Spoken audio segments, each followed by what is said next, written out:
We're doing day 2 of the set review. Welcome to the day 2 of set review for Modern Horizons 3. Lola, okay, let's go. Story is Argent super Dias, scary, 1 and a white for an artifact. Argent Dias therapy. enters the battlefield with 2 oil counters on it. Whenever 2 or more creatures attack, put an oil counter on Argent Dias. 2 and a tap, remove 2 oil counters from Argent Dias. Exile another target non-land permanent.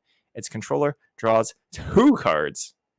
Yowzers, this card freaking stinks.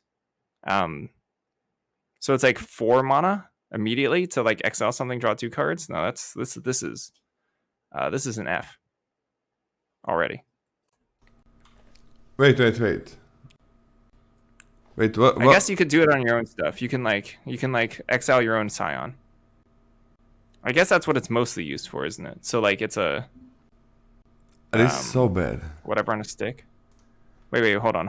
I'm revising my grade to a D-, because you can build your own extremely expensive village rights. It is very expensive village rights, man. Whenever 2 or more whenever any 2 creatures attack, even opponents. There is 1 card that proliferates in the set, right? 1 common and 1 uncommon, I think. Yeah, there's a decent amount. More at rare.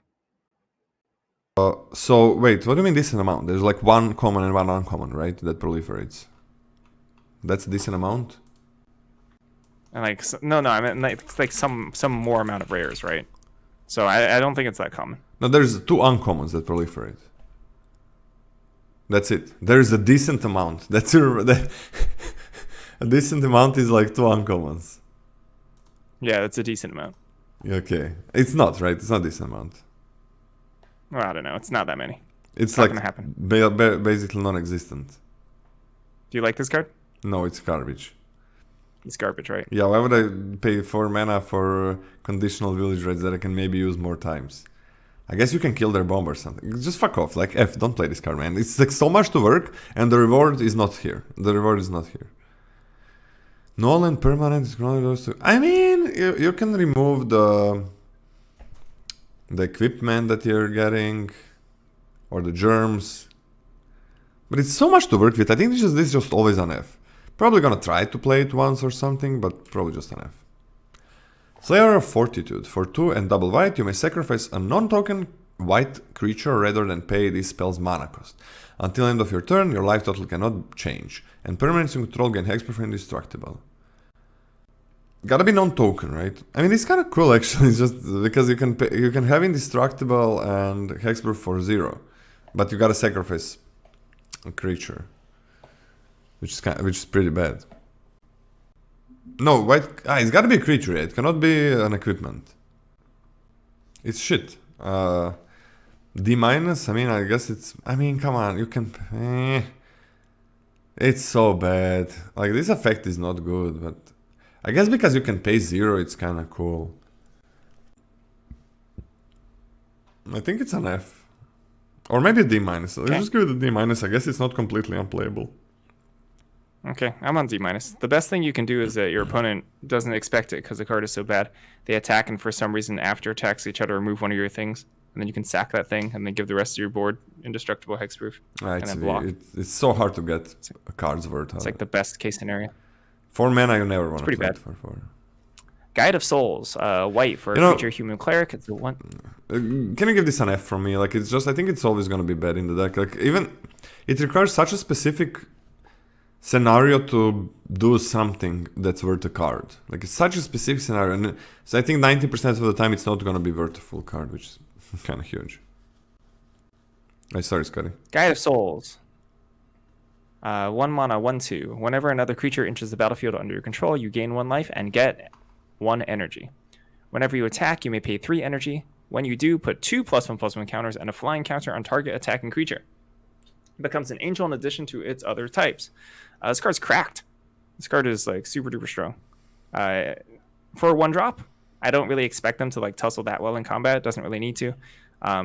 If you draw this later, and you attack with another creature and you have 3 energy, you can put the 2 +1/+1 counters and flying on it immediately.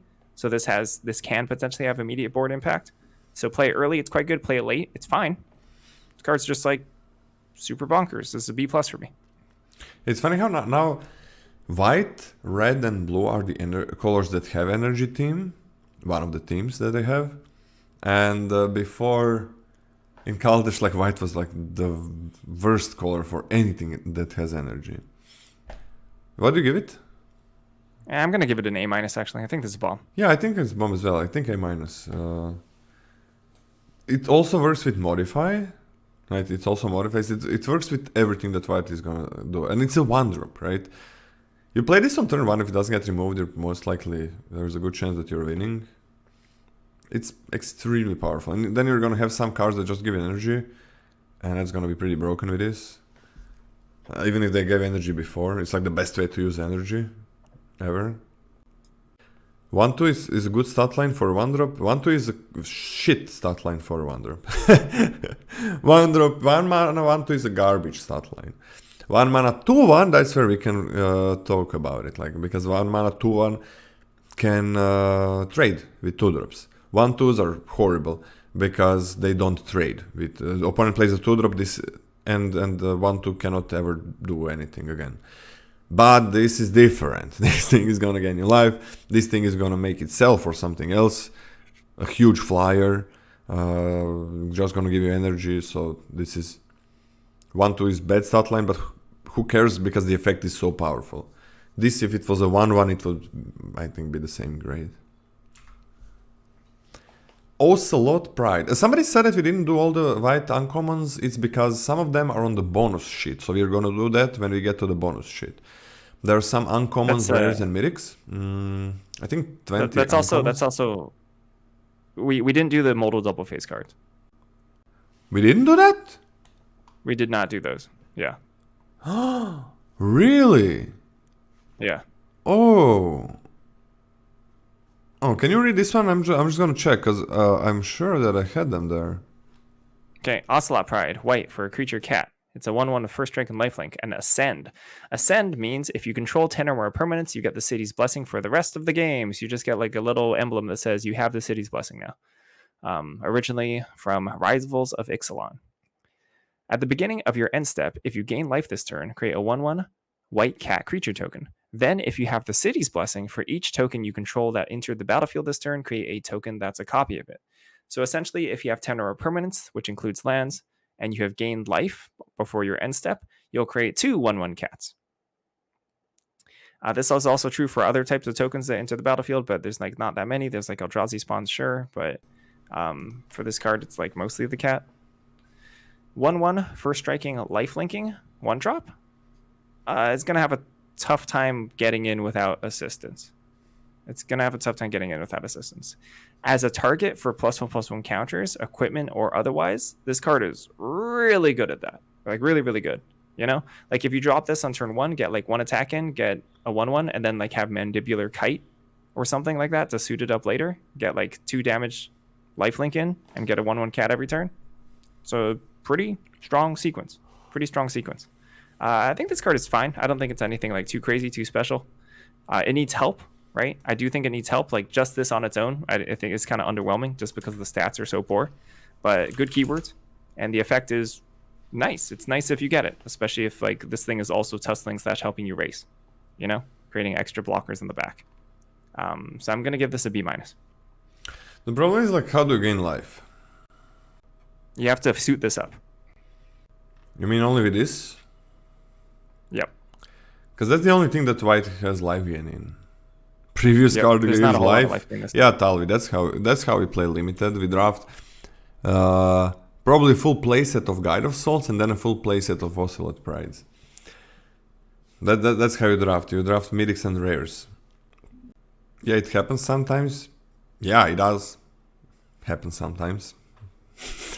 It happens sometimes. Oh my god. Because yeah, it is pretty hard. There are no lifelink cards in white on common level. 0. There's nothing in white that gains life on 0. I'm pretty sure. On 0? What am I talking about? What 0? On common. You're sorely mistaken, Lola. What? I'm sorry to say, you're sorely mistaken. There's a common life? White card that gains life. There's a common that gains life, so sorry to say, but you're wrong. But your opponent gains life.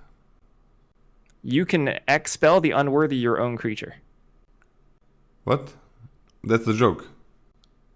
It is sort of a joke, yes. It's sort of a joke? Wait, sort of a joke? I mean, you can. It's a legal play. I want to smack you, man, sometimes. You don't even elaborate. You're like, you would just let it sit there. Like, there is life gain on common in white. That would be your joke. Your joke would be, there is life gain in white on common. And then we would continue the tier list, and then everybody would be like, oh yeah, there's life gain on common. And in Scotty's head, there would be like, but you gotta exile your own creature with a full card. You got a 2-for-1 yourself to get a 1/1 token. That would be in your head. You're like, there is life gain in white on common. That's the full joke. You gotta fucking say it, like, say the whole joke. You can't just lie and then keep it in your head. You're saying I can't just lie? Watch me. Oh. Watch me, Lola. Watch me just lie. Oh, you would do that?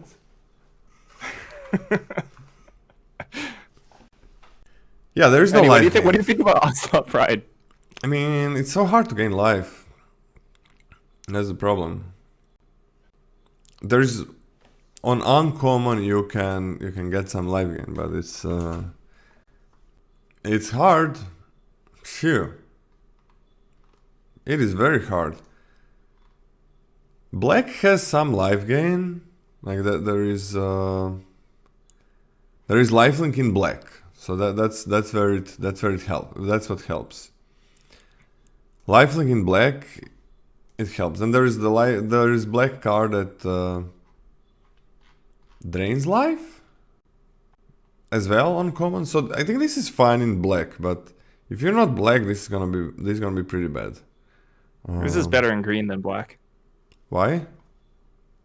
It's the counter synergy. Ah, you mean pump it? What green? Yeah. Green has pumping? Yeah. Green modifies stuff. Just pump it. You really need to pump it. I mean, what grade did you give it? B-. White has 3 uncommons with lifelink. I mean, yeah, just put the unicorn on it. It's pretty strong. Yeah, you can put the unicorn on it. It's but it is uncommons that. How does white have 3 uncommons that gain life? What the fuck? Isn't that just like one that gives a lot of your things lifelink, and then there is. Okay. For context, the amount I care about other cards gaining life is like 5% of this card for me. 95% is the fact it has first strike and lifelink on its own. I'm on a C+. I mean, it's a good place to put your counters, I guess. But I really want to make these 1/1s and maybe 2 1/1s per turn. You need to work a bit with it, on it. So yeah, we didn't do the uncommons. We're gonna, because we stopped the tier list. I forgot that there's 2 more uncommons to go. I guess there is a hybrid aura, right? There is a hybrid aura that gives life. Yes, there's the hybrid aura. Pearl Ear, Imperial Advisor. 1 white for a legendary creature, Fox Advisor. It's a 3/4 with I'm sorry, I see why Talvi is laughing. With lifelink. Enchantment spells you cast have affinity for auras. Whenever you cast an aura spell that targets a modified permanent you control, draw a card. So this includes bestow creatures. Is that correct, rules-wise? A bestow creature while it's on the stack, if you're bestowing as an aura? I think so. Okay, that's pretty real. 1 white for a 3/4 lifelink creature. Scotty died. Did his internet go off? Pretty good. This is when you bestow on stuff / cast auras. I like it. And good to me. I think this is like a B. What the fuck happened? You died for a second, and then you said everything in 2 seconds. Everything got out because it was like, really? Oh, nothing, and then how did it be? What do you give it? That's amazing. Yeah, that's I funny. never That must seen be that. like a lag spike or something. Yeah. Yeah, I gave it a B. I like it for just its stats and lifelink. Yeah, Lifelink is really good keyword. like 3-4 lifelink with these stats is great, and then if you can draw some cards, that's really good. So If that happens again, by the way, we are using Stream Together instead of Discord call this time, so that's different. sure, but we've been using it last time. Just the voice we muted is the same, I think. Okay, I'm gonna B as well, just like the body. 3-4 lifelink is so huge for 3 mana.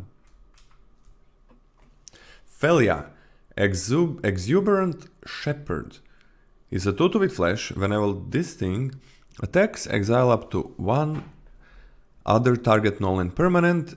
At the beginning of the next end step, return that card to the battlefield under its owner control. If it entered under your control, put a +1/+1 counter on this thing. Whoa. That's pretty good. It kills tokens? It just eats spawns. It's a dog that just eats spawns. 1. I like that. Oh, it also attacks, right? Oh, it's gotta attack. I thought it's ETB as well. Wait. Yeah, but you'd think so because it has flash. Why does it have flash?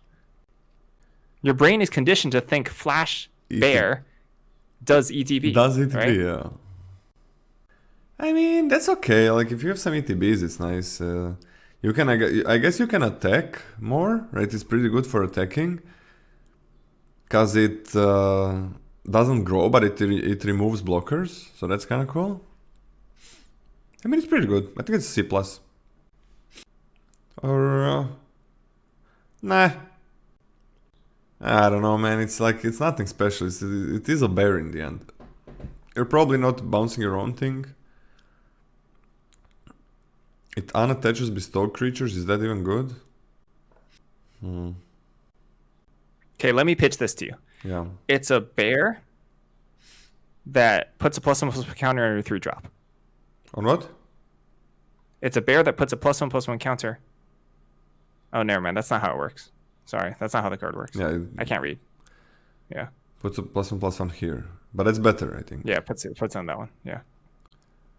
I mean, it's kind of like a 2 to his... how much is he going to get through? Opponent needs to keep things back, I guess. So you don't trigger ETBs. Because they're like energy ETBs and stuff. If your opponent doesn't have a blocker, it does kind of snowball. I mean, there's like so many cards. Your opponent doesn't have a blocker that are amazing, but they are going to have blockers. Like on exactly turn 2?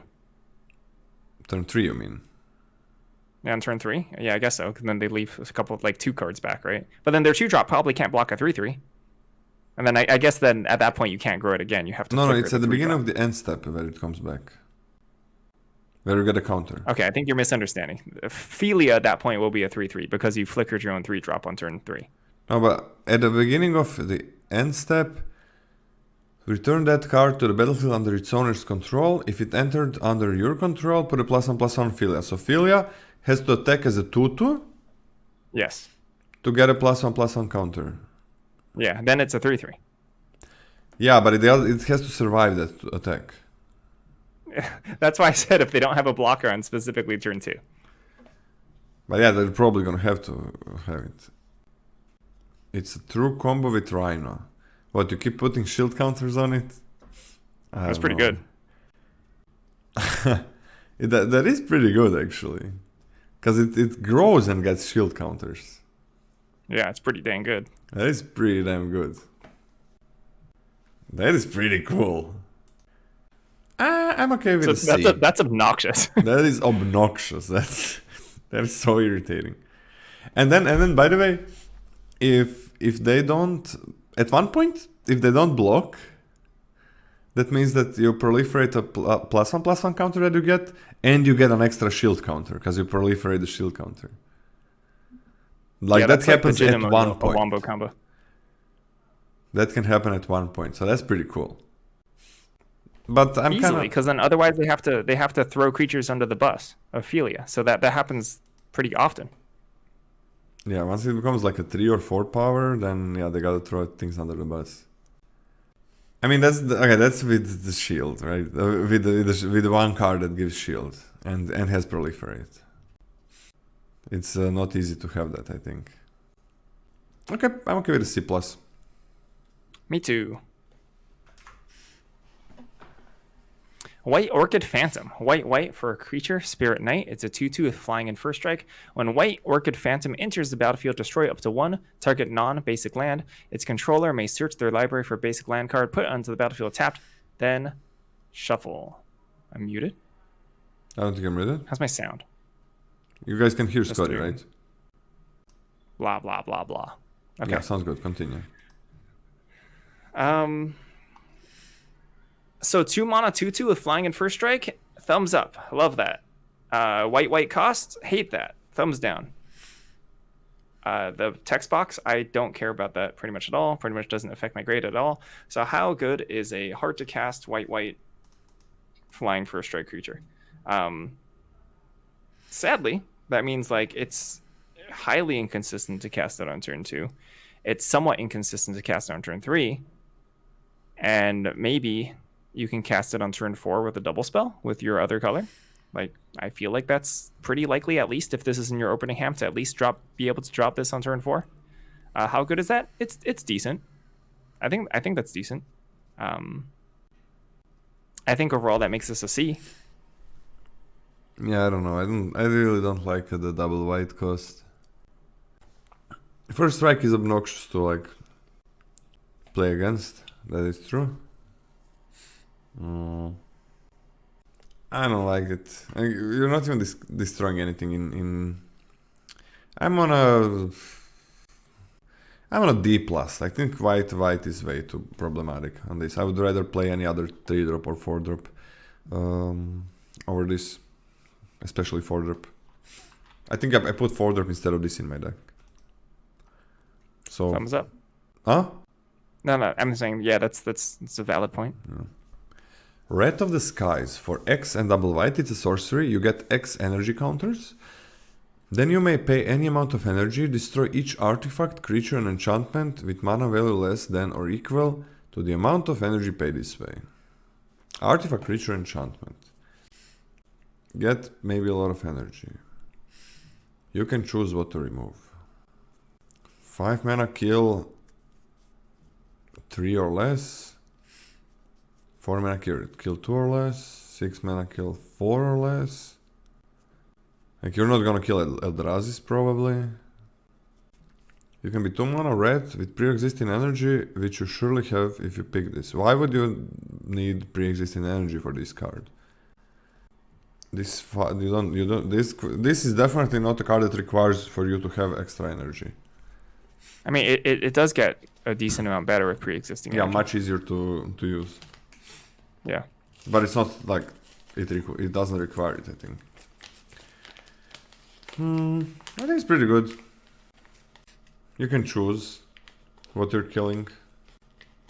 But in white, I think it's pretty bad.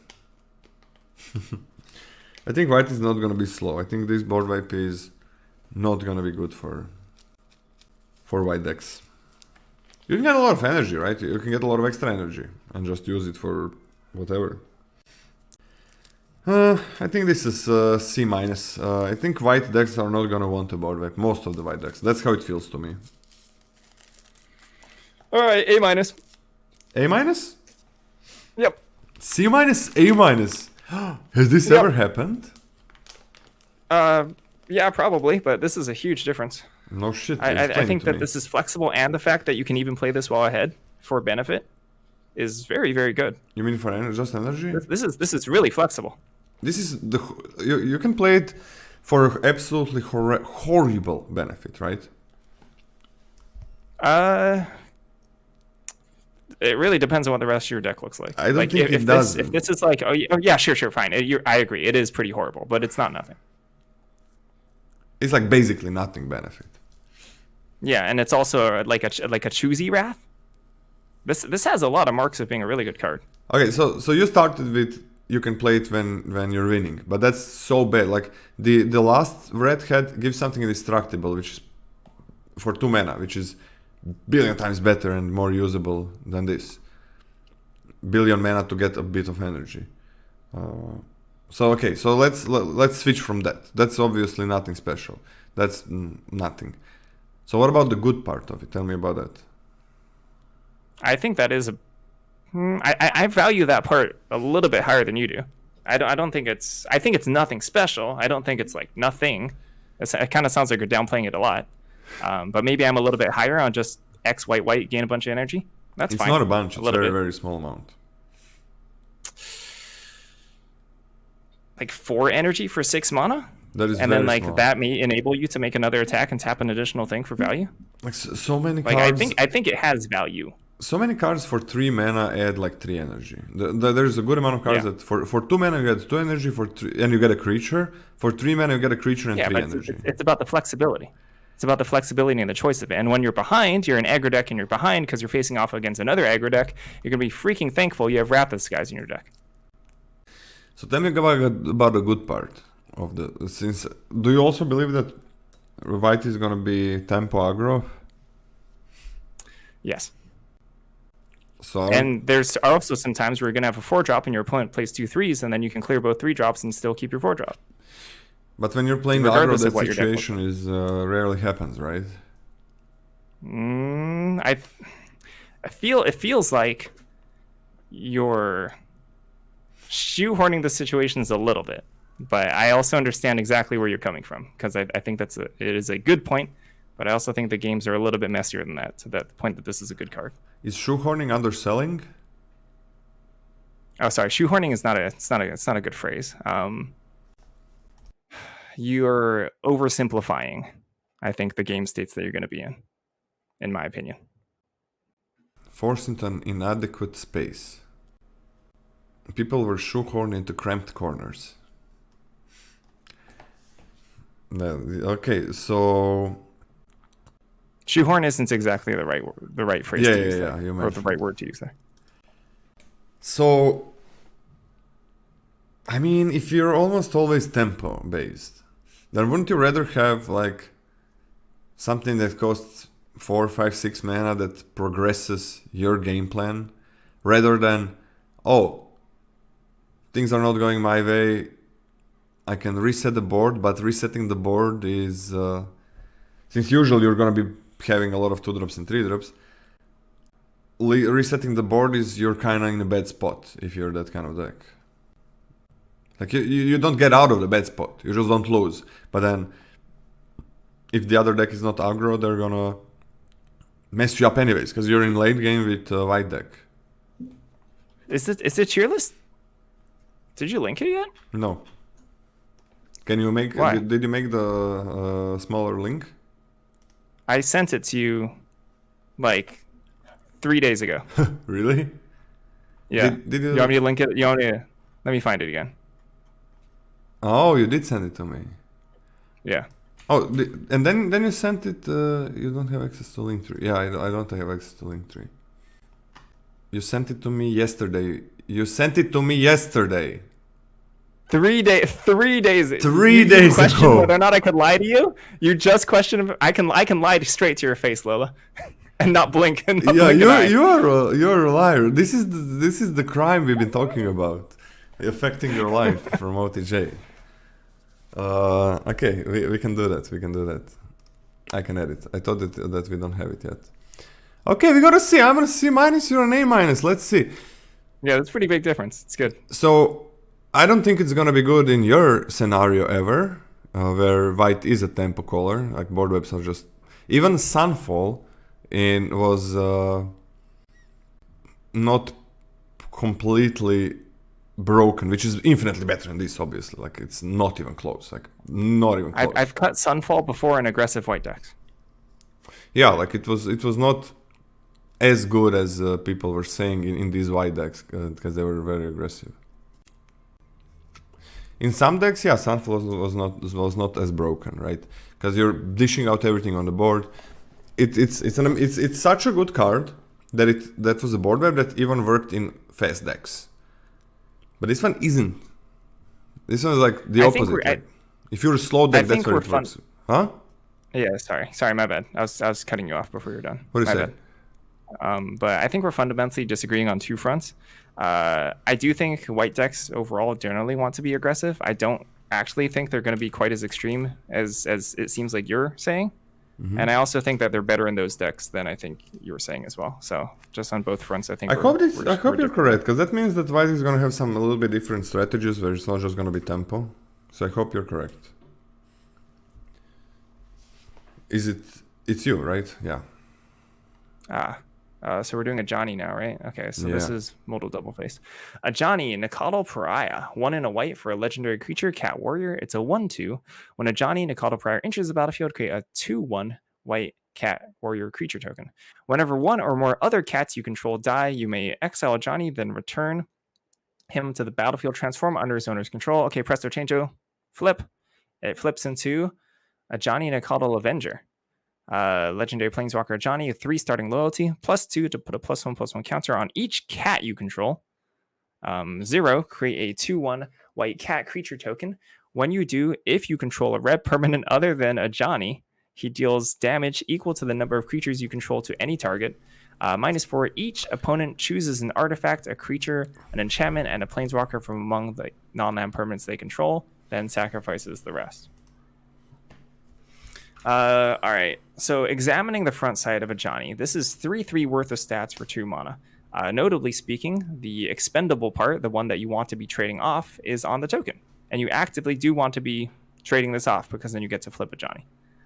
And it's just when it dies. It's no restriction on whether or not it's your turn or not. It just flips, and this Planeswalker is very strong. Just 3 starring loyalty and just poops out 2/1s. That's already very strong. And then you can start nugging things if you control white. Super duper strong. If you control +2, red, by right? the way. Yeah, if you're in red. +2 starting loyalty is absurd and extremely hard to kill. Like I hate +2 loyalty is so much loyalty. This card is an A. Oh, this is crazy. Like the 2 mana 1/2 that makes a 2/1, I think is so much better than a 2 mana 3/3. I think it's much better. So you get that, like 2 mana 3/3 is great already. But what is that? Like, if you're into red, you are gonna be getting 2/1s and killing their creatures at the same time? Number of creatures you control. What the fuck? Wow. This 0 is crazy, but you can just +2 -4, right? You can just +2 -4. +2 -4, and it still survives. And they lose everything except an artifact and a creature. Okay, enchantment, maybe. I'm gonna say A+. A+. This 2/1 does need to die. That's the thing. They can also just kill the Johnny as a creature as well, but I'm gonna say A+. They can also just take 2 damage until they can kill a Johnny. Yeah, that's also true. Or they never attack anymore, and yeah, that's just silly card. Wait. So seems like we stopped the tier list yesterday before we did the full uncommons in white. So that was a little bit unfortunate. Okay, so we didn't do these 2. So we can do that. Just 2 uncommons. Missed them probably because they were lands, so I forgot that we had them as well. We have Razor Grass Ambush for 1 and a white. It's a dual-faced card. One face is Razor Grass, instant speed. This card deals 3 damage to a target attacking or blocking creature. Okay, not great, but the other part is a land.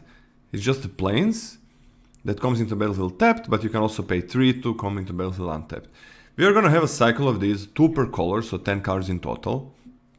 And this is really good, right? It's just either you get a tap land. It's huge that you can pay 3. It is huge if you can pay 3. That you can pay 3, because sometimes you just need to curve out. That's the most important thing. Not your life total early and early mid game, like first 7 turns or something. It's affecting the board, so that's huge.